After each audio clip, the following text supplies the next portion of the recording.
They laughed, not just a quiet snicker, full-throated, gut-punch laughter, like I was the punchline to a joke I didn't know I was in.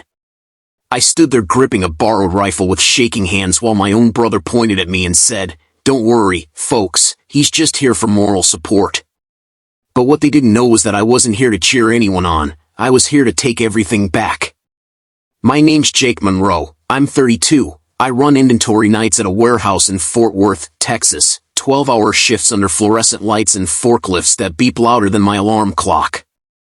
Mornings smell like burnt coffee and diesel fumes. I drive home with the windows down, hoping the sunrise will keep me from crashing.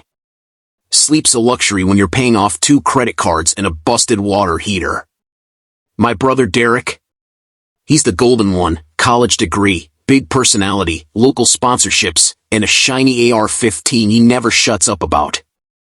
I never envied him until he offered to help me get into competitive shooting, said we could make it a Monroe Brothers comeback story.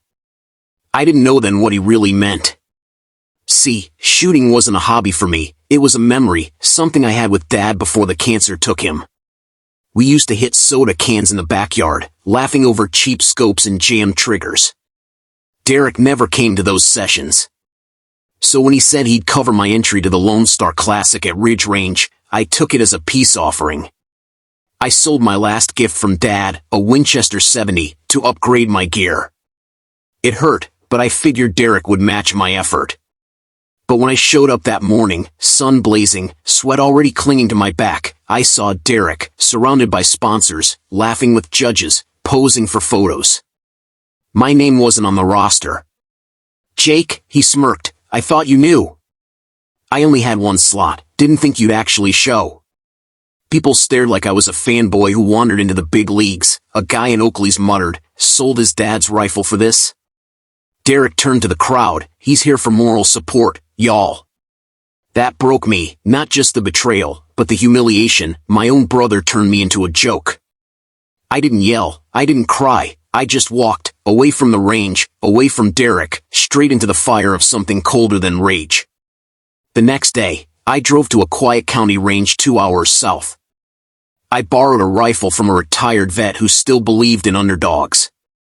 Every morning at 5 a.m., I was there, studying wind, bullet drop, and trigger pull like my life depended on it. I registered under the name J. Monroe for the qualifier event, same range, same course.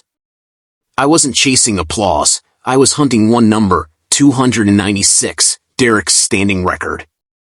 3 weeks later, I fired my final round. The marshal walked up, wide-eyed, "Son, you just pulled a 298. By noon, my phone buzzed like it was possessed. "Derek, text, did you enter without telling me?" "Derek, text, they're saying someone beat my record. Was that you?" "Derek, voicemail, you humiliated me, bro, you made me look like a clown in front of everyone." I didn't reply, just drove north, windows down. Same wind, but it didn't bite anymore. A week later, Ridge Range held a ceremony, word had spread, cameras rolled. The announcer cleared his throat. "Today, we recognize a new Lone Star precision record. With a score of 298. Jake Monroe."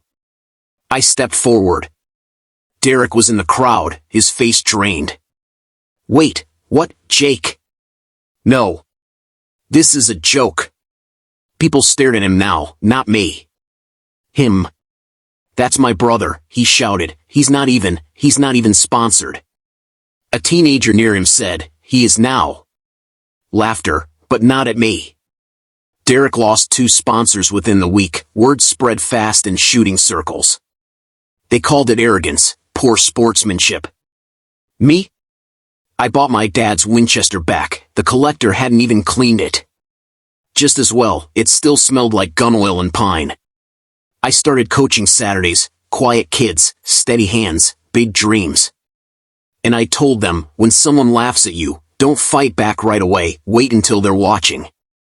These days, I shoot at the same county range where no one knew my name. The sun feels warmer now, the air quieter. I'm not angry anymore, just steady. Because betrayal doesn't define you, but how you rebuild after it. That's who you really are. Have you ever been underestimated by someone you trusted? Drop your story below. I read every one. And if you believe quiet revenge is the best kind, subscribe. We've got more stories to tell.